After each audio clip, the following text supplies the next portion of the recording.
औज़ुबिल्लाहिमिनश्शैतानिर्रजीम बिस्मिल्लाहिर्रहमानिर्रहीम। ये जुल्म ये सितम करना भूल जाओगे, ये जुल्म ये सितम करना भूल जाओगे, कीना फरेबी मक्कारी करना भूल जाओगे। जिस दिन हमारे सब्र का दामन छलक गया तो छेड़ने की अदा भूल जाओगे।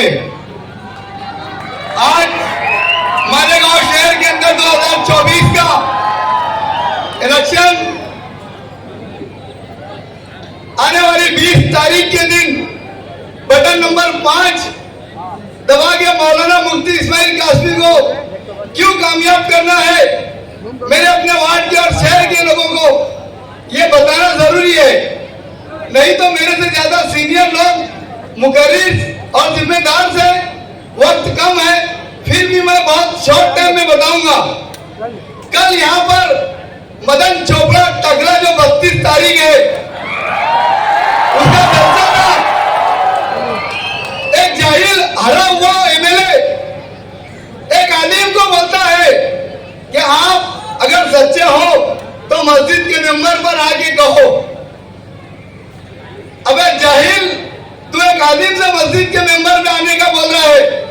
मेरा तुझसे सवाल है, अगर तू ईमान वाला है और तू ईमान को मानता है तो जो बात मैं तुझे कह रहा हूं अगर वो झूठी रही तो मालेगांव शहर से चला जाऊंगा, वरना तू ईमान वाला होगा तो अपना फॉर्म निकाल लेना। इसी वार्ड के अंदर रौनकाबाद में जो तुम्हारा अपना गढ़ बोलते हैं तुम, इस गढ़ के अंदर नजीरिया मस्जिद के सामने एक शादी हॉल बनाया है तुमने। वो तेरा जिराब से भाई है ना, तायरा मैडम का लड़का, उसने टेंडर लिया था 1 करोड़ रुपए का। 200 लोग को ले जा 20 तारीख को विजिट करा ले। अगर 20 लाख के ऊपर होगा तो आ मस्जिद के मेंबर पे। इसी चौक के अंदर मेरे अपने एक जिम्मेदार रहते सभी भैया होटल वाले, तेरे वालिद साहब ने वो असल हलाल की मेहनत करते, चाय की दुकान चलाते। तुम्हारे वालिद साहब ने पूरे डिपार्टमेंट लगा के होटल तोड़ा था, उसके बाद भी तुम वो लोगों को पंटागिरी कराते।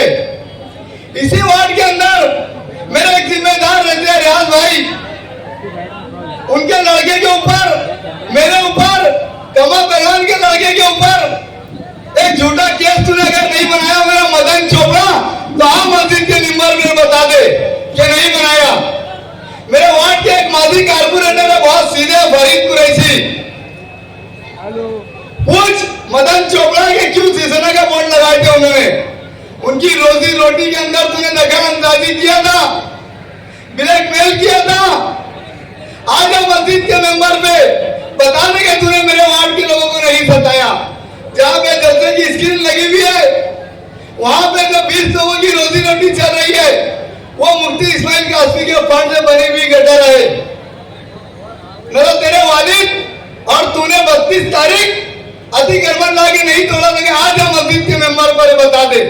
अबे मुफ्ती इस्माइल का काम पूछता मदन चोपड़े, या लतीफिया मस्जिद के पास 1 करोड़ का हॉल, शादी हॉल बनाए वार्ड नंबर 19 में। जाहिल एमएलए एक आलिम को बोलता मस्जिद के मेंबर में आने का, तू आजा मस्जिद के मेंबर पे कि जिस दिन डॉक्टर खालिद परवेज ने तेरा सीडीआर निकाला, अब्दुल मालिक भाई को गोली लगी तो देवीन पंडित से तूने बात करा या नहीं करा। तू आजा मस्जिद के मेंबर पे, तेरे वालिद के 40 के बाद अजीत दादा पवार से तूने क्या डील करे बता दे। आसिफ शेख रशीद बीजेपी का एजेंट है, था और रहेगा।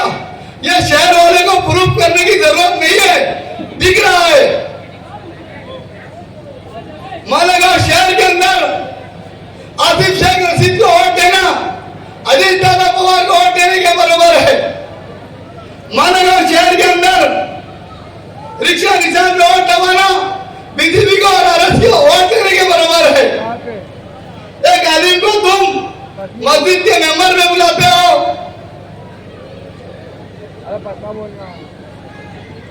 मालेगांव शहर के अंदर 12 नवंबर के वक्त तुमने जो लोगों को जेल डाला नदीम कारपोरेटर के ऊपर तुमने जो झूठे क्या दाखिल करे आओ मस्जिद के मेंबर में और बताओ कि ये झूठे।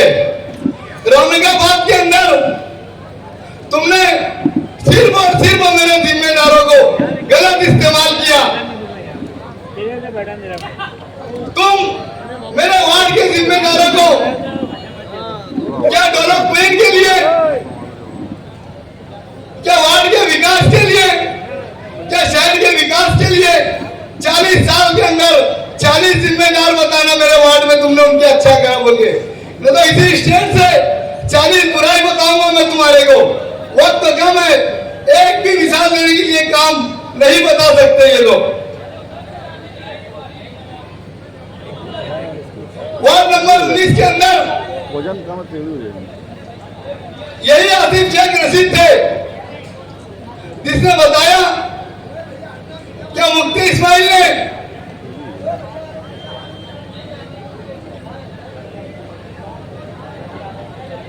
इसी ने बताया कि मुफ्ती इस्माइल ने बीजेपी के लोग से मुलाकात की।